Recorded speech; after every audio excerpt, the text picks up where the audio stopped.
I'm John Carubba. This is Top Shelf Sports Talk and Full Sail Live, and I am proud to be joined by the one and only Dave Aizer. You may know him from Slime Time Live, Nickelodeon Gas, ESPN, or Disney's The ESPN Club, and a whole lot of other programs. I wanted to start actually with a little bit of a trivia question, a surprise. Okay. Since you are a sportscaster and you did host Slime Time Live from 2000 to 2004, you had a lot of acts on similar to this musical group. So I thought it would make sense to start as far as a trivia question. If you remember Lisa Left Eye Lopez, the lead singer of the band TLC, she dated, was engaged to, and burned the mansion. It was one of the big stories in the 90s of what former NFL wide receiver? Pretty sure I know this one. I'm going to say Andre Rison. As my friend Norm would say, kaboom, you got it. Howard Cosell actually started out in the 1950s doing sportscasting on a radio program geared for children. And we know the type of career he went on to have. Well, Dave, you've been able to accomplish sportscasting for both children and adults.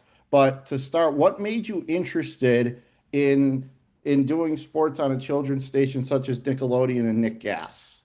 I just wanted to do TV and I wanted to do sports. And I was in Orlando and Nickelodeon, which was not in my plans. I did not set out to be a kids show host. That was never part of the equation. I just wanted to do sports.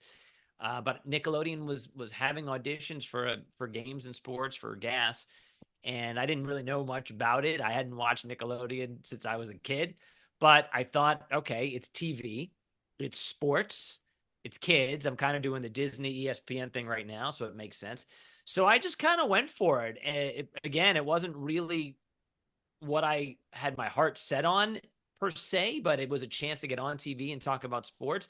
And as it turned out, it was this wonderful, magnificent professional relationship with Nickelodeon. It's the greatest thing that I've ever been able to achieve professionally, and I'm super happy about it and proud of it. So I think the lesson is that, especially as your career is starting, you need to be open minded and take some chances because it was a great event in my life that has shaped who I've become. What would you say were the biggest things you learned about yourself as a sportscaster during your time at Nickelodeon?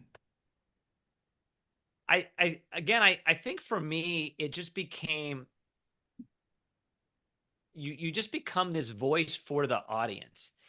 What I think, what I feel is fine. That's great, but it doesn't really matter so much at the end of the day. It matters what the audience thinks. It matters what the kids in this case think. So we would have kids on set, and I would just find myself talking to them, but talking to them kind of as I would talk to a grown up because they're my audience and asking them what they thought was cool. So for me, it became the ability to shift what I thought was important about sports, what I thought was the story that I had to cover, and changing it to what mattered to my audience, which I think is a valuable lesson for broadcasters.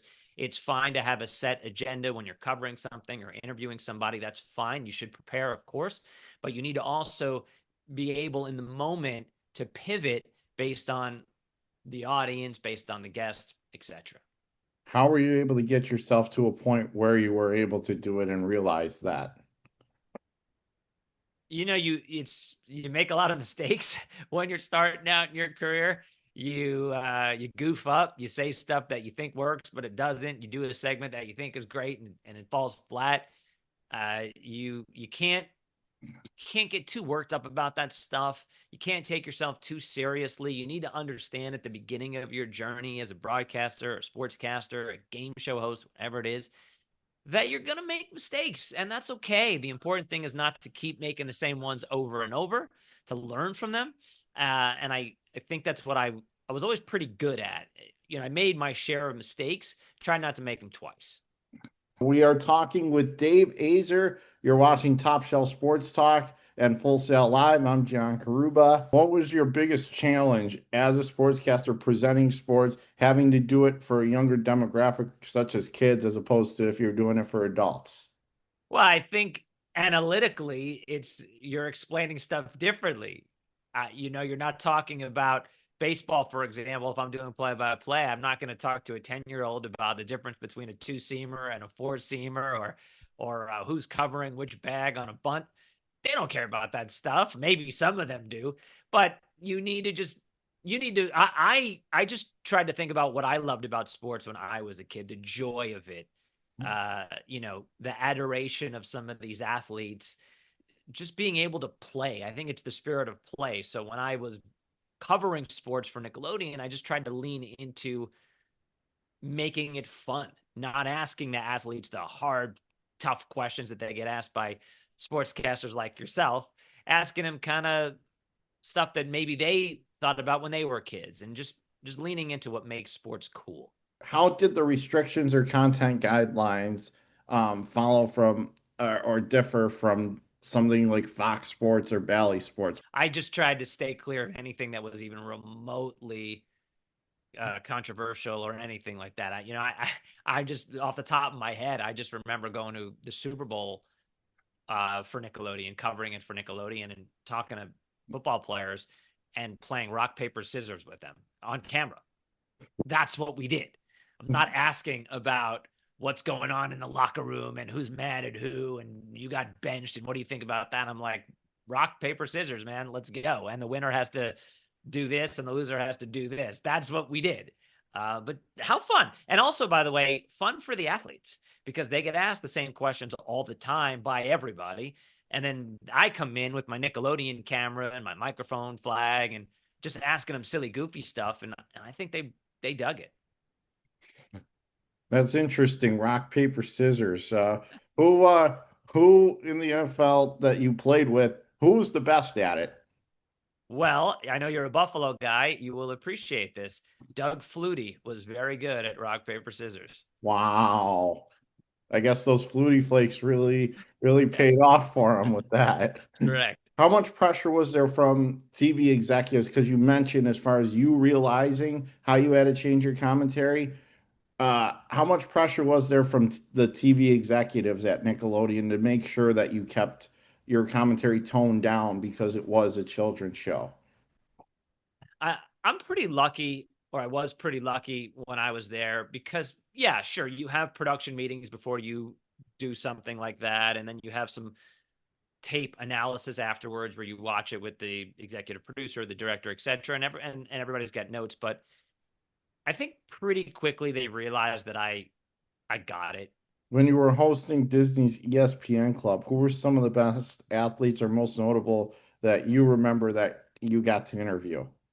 Growing up down here in South Florida, even though I wasn't a Dolphins fan, interviewing Dan Marino, sitting next to Dan Marino on a stage when you're 22 years old and you've got 20 minutes with him, it's just incredible, super fun. Well, one thing is Bills and Jets fans we do have in common. We hate the Patriots and we hate the Dolphins. Yeah, right. We don't like Dan Marino, Sorry, right? Exactly. sorry, Mike. My professor, he's a big Dolphins guy. Oh, So well, he'll sorry. appreciate the Dan Marino story. Yeah, that's true. That's true. Reflecting back, how do you think your career might have been different as a sportscaster had you not done children's TV first, such as Nickelodeon? Had I not done it, I honestly don't even know where my career would have gone, because I was a little bit, even though I was pretty young, I was getting a little impatient that I wasn't on TV yet, and I was doing this cool Disney ESPN thing, but it was in house, and I had this bug, this like energy that I wanted to maybe move to Los Angeles and work in film. I had written a couple of screenplays, I had done a little bit of acting, so I was kind of getting close, even in again my early 20s, to just saying, you know what, let me move to LA, let me try film. So had I not gotten the Nickelodeon thing, I have no idea if I would have kept broadcasting. It turned out to be a 20+ year career on TV, where I've hosted a bunch of shows on a bunch of different topics for a bunch of different places. But if not for kids sports, I don't know if any of that would have happened. That's all the time we have for today. Thank you so much for coming on and doing this.